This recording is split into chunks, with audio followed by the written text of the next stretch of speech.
The West Live. The West Live. With Tim Clark for Ben O'Shea.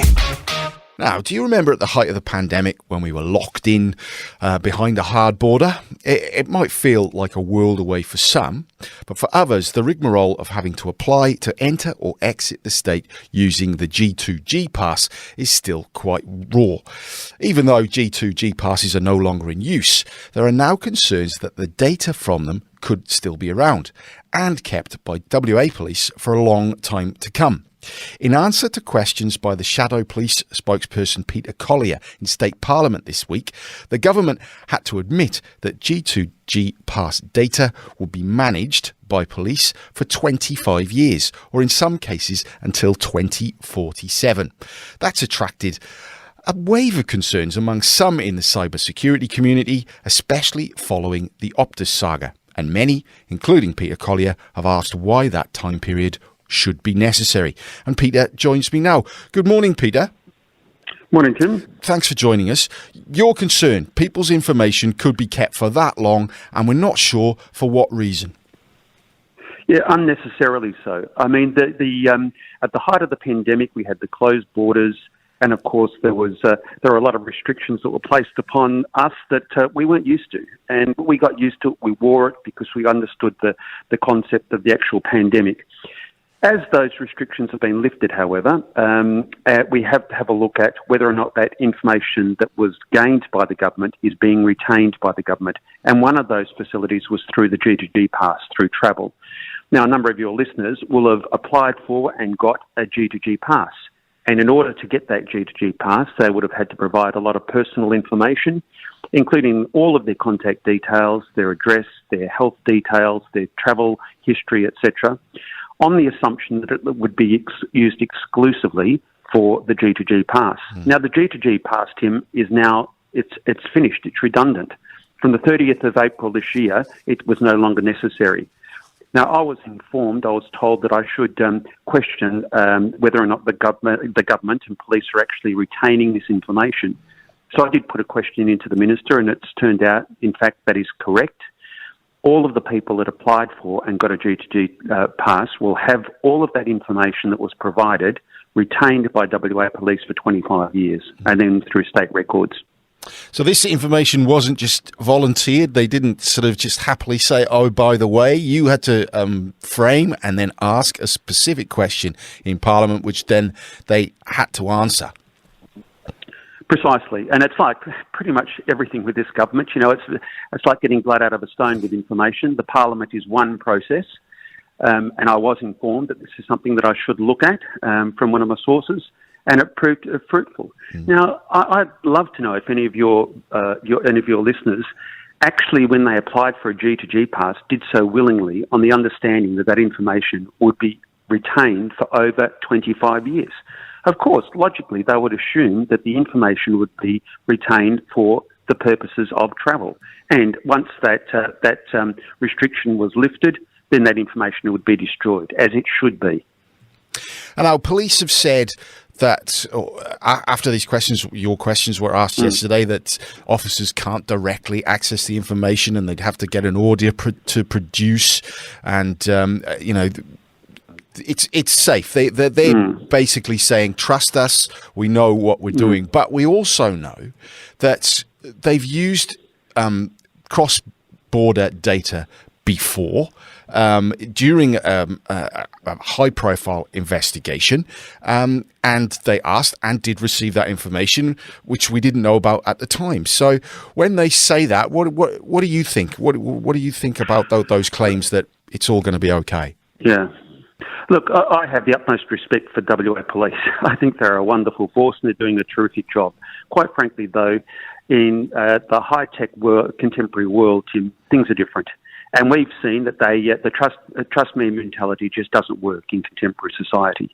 We have had at least one instance, as you point out, in recent years where data that was provided to WA Police was used without the authority of those people. The government then had to rush through a piece of legislation to prevent that happening. In addition to that, we've seen data access through the Optus situation over the last few months, which has caused chaos. Now, it's all good and well for WAPOL and WA Police and the government, the Labor government, to say, trust us. But quite frankly, that information is unnecessarily being retained. That's the important thing here. They do not need that information. The G2G pass is redundant. If it is redundant, that is, it is no longer necessary to have a G2G pass for any travel, why on earth are they keeping this information? Just destroy it. It is as simple as that. Destroy it. And as anyone who filled in that form will know, Peter, this is not just names and addresses. This goes far beyond that, and some very personal details about a lot of people. Oh, exactly. It is intensely personal detail, plus health records, plus the travel records of those people that applied for the G2G. Now, as I go back to my primary point, Tim, they don't need this information. Now, at the moment, the government is bulldozing through the Parliament an Emergency Management Act, which has come under enormous criticism throughout the community, quite legitimately, because quite frankly, they don't need it. But the tenure of that piece of legislation is 2 years, and people are angry. So imagine how people are going to feel knowing that this information is being retained for 25 years. Now, the Minister, the Premier needs to come out, face the cameras, put their hands on their heart and say, we need this information for a particular reason. They won't do that because they can't. They do not need this information. The information was gained purely and absolutely for a G2G pass. That is now gone. That is redundant. That is a part of history. The clouds of COVID have risen. We now have free travel. That you do not need a G2G pass. So quite frankly, the government needs to do the right thing and placate the people of Western Australia and say all of the information that you provided for the G2G passes has now been destroyed. And you've been told that the government say that only 6 officers will actually have eyes or be able to access this information. But you made the point off here that over 25 years, those eyes are going to be multiplied, Lord knows how many times. Well, precisely. I did ask how many officers had access to it. They did try to placate me by saying, well, it's only 6. Well, of course, those 6 officers are going to be replaced by 6 officers who are going to be replaced by 6 officers on multiple occasions. But the simple fact of the matter, again, Tim, is that the information will be retained. So it is open to data breaches. And this is something that WAPOL, quite frankly, in an IT sophisticated world, can't control. So yes, there may be 6 at the moment, but that will be multiplied on a number of occasions. It's a simple solution, Tim. I'm not asking for anything more than any normal, average person in Western Australia would ask, and that is particularly those that have applied for and got a G2G pass. If you don't need my details now, destroy them, please. If not, it conjures up some sort of sinister motive, and we don't want that. Yeah. We don't need that. Surely they don't need the information. And what do you think the risks are? Obviously, you mentioned Optus, and we're all aware of what's happened there. Nearly 10 million bits of information gone, who knows where, and some of them leaked onto the dark web. So, what do you think the risks are of a bad actor coming after, WAPOL or WA government servers? Well, the tens of thousands of people that have provided their personal details to WAPOL will now be at risk. So those personal details will be at risk of a hacker. And as much as the government tells us, don't worry, we've got it all in control, trust us, really, quite frankly, Optus has showed us that, in fact, that placation is folly. It just doesn't work. There is no need for it. There is an easy solution.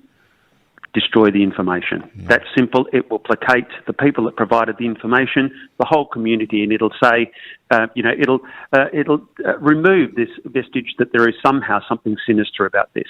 To a government that is, shrouded in secrecy, comes to the floor kicking and screaming every time we ask for information, bulldozes legislation through the Parliament virtually on a daily basis. Can I say, just do something right for a change in the area of personal details? Destroy this information. Well, Peter, I'm sure you'll be asking some more questions when you get the chance, and we'll certainly will. Eagerly looking forward to the answers. So, Shadow Police spokesperson Peter Collier, thanks for joining us on the West Live this Thursday morning. My pleasure, Tim. Thank you.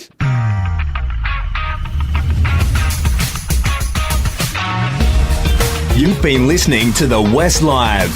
If the story behind the story matters to you, then you can count on the west.com.au to deliver.